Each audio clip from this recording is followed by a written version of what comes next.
je me servais de tout et n'importe quoi pour faire des trépieds. Celui où tu peux rentrer dans des jeans et tout. Faut pas en abuser non plus. Hein,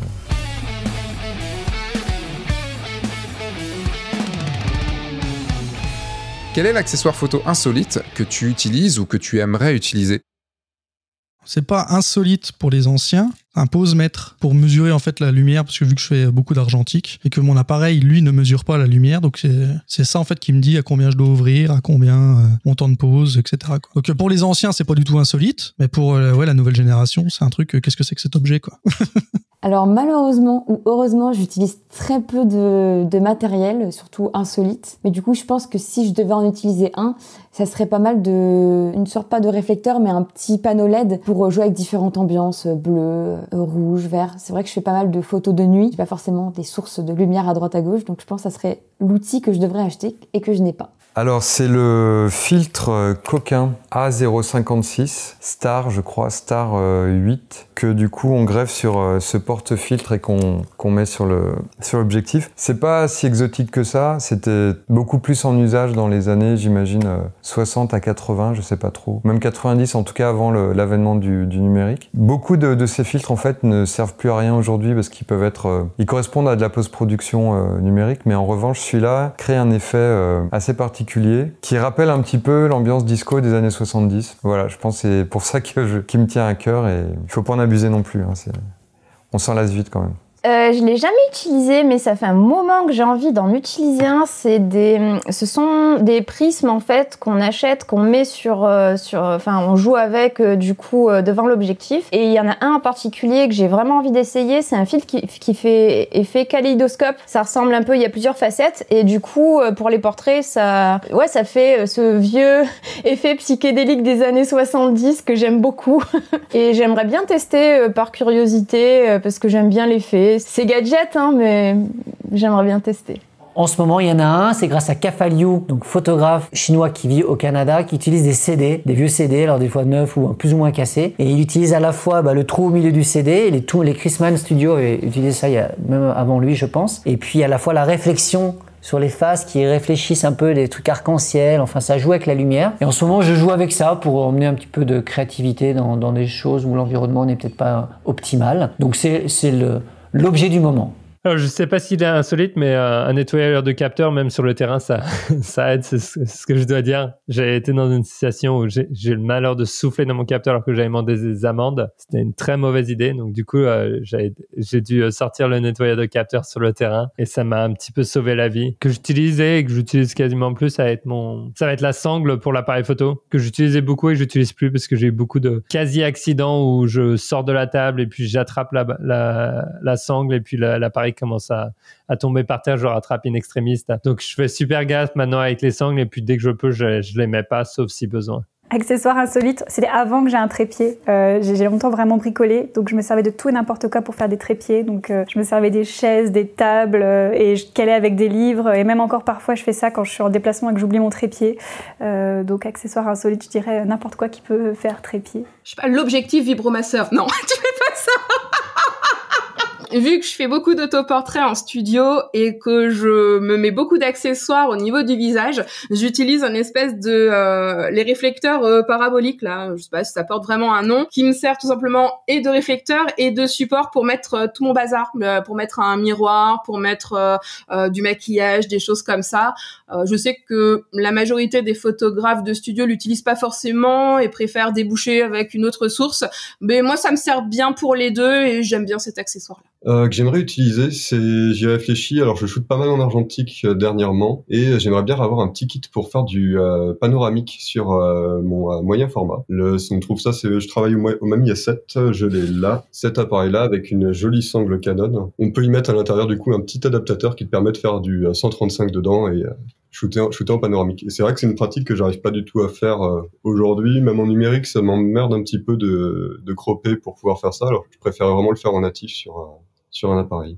Oh, j'en ai un. C'est tu sais, l'objectif macro hyper long là. le Laowa macro, celui où tu peux rentrer dans des jeans et tout. Non, parce que en fait, dans la pub, il montre ça. Je sais pas pourquoi j'ai pris cet exemple, mais parce que tu sais, il rentre dans la poche d'un jean. Du coup, tu vois tous les tissus, toutes les fibres comme ça, et c'est trop stylé. Mais ils font ça dans un carton de pizza aussi. Enfin, c'est un truc. Je me dis waouh. En vidéo, il y a tellement de trucs à faire.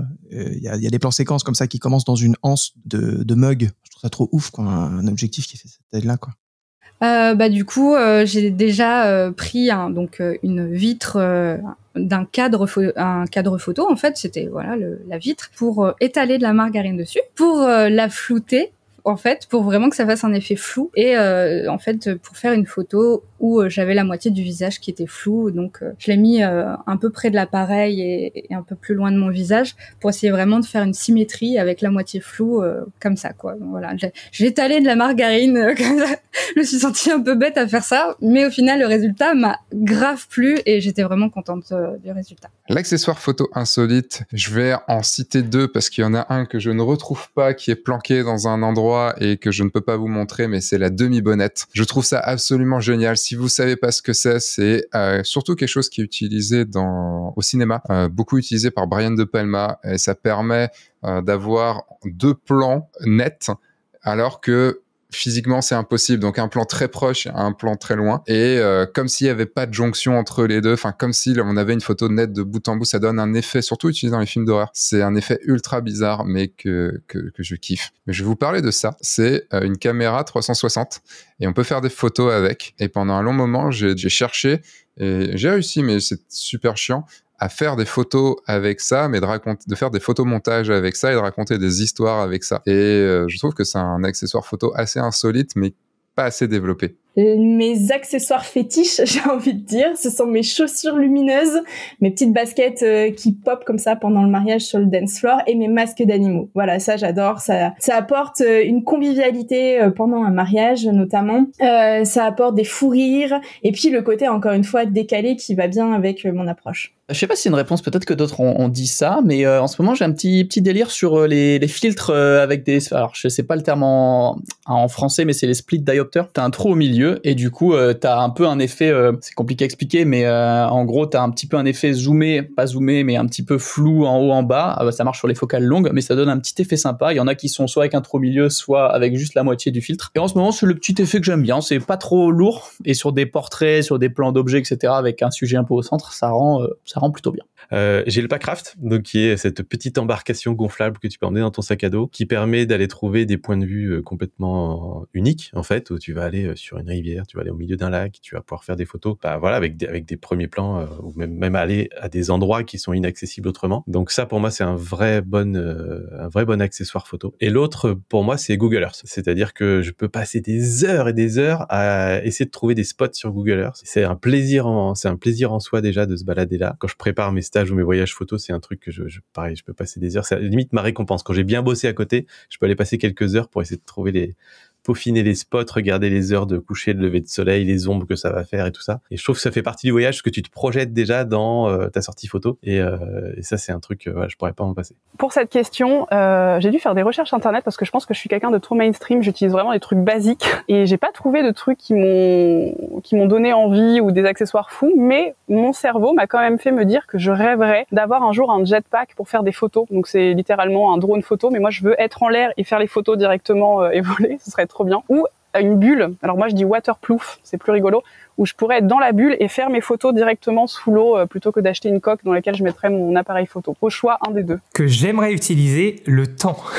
Pour moi, c'est un accessoire qu'on n'a pas toujours quand on fait de la photo. Savoir trouver le temps pour créer, prendre le temps de créer, c'est un des accessoires les plus utiles, les plus rares et sans doute un des accessoires les plus chers aussi. Donc le temps. Je sais pas si c'est valable comme réponse, mais c'est ma réponse. Alors c'est pas vraiment un accessoire, c'est plutôt un outil qui me sert à laisser une signature de mon passage chez une imprimante Instax. Elle est tout le temps là. Enfin, quand on part en voyage, je l'ai là aussi, mais je m'en sers pas. Mais quand je pars, je l'ai toujours parce que ça permet de laisser un souvenir de ton passage. C'est une imprimante, donc un Instax, c'est comme les Polaroid. L'avantage, c'est que quand je remets la photo, je peux disparaître. C'est-à-dire que le temps qu'elle développe, je m'efface de la scène. Donc ça me permet de les laisser regarder, vivre cette émotion qui arrive doucement et toi, tu as le temps de partir. Le problème, c'est que si tu as une petite imprimante thermique, tout le monde te finit par... D'abord, tu donnes quelque chose qui est déjà là et tout le monde la voudrait en double, en triple, ça fout le bazar. Donc que le Polaroid, tu disparais, ça apparaît. Et puis, généralement, je me signe, je fais un selfie avec eux, la moitié de moi, souvent, comme c'est ma petite signature, mais comment on est avec eux, on partage l'émotion avec eux, comme ça on part, on disparaît, ils ont la photo, ils n'ont plus là, c'est très bien. Alors je pense que c'est la plaque de plexiglas.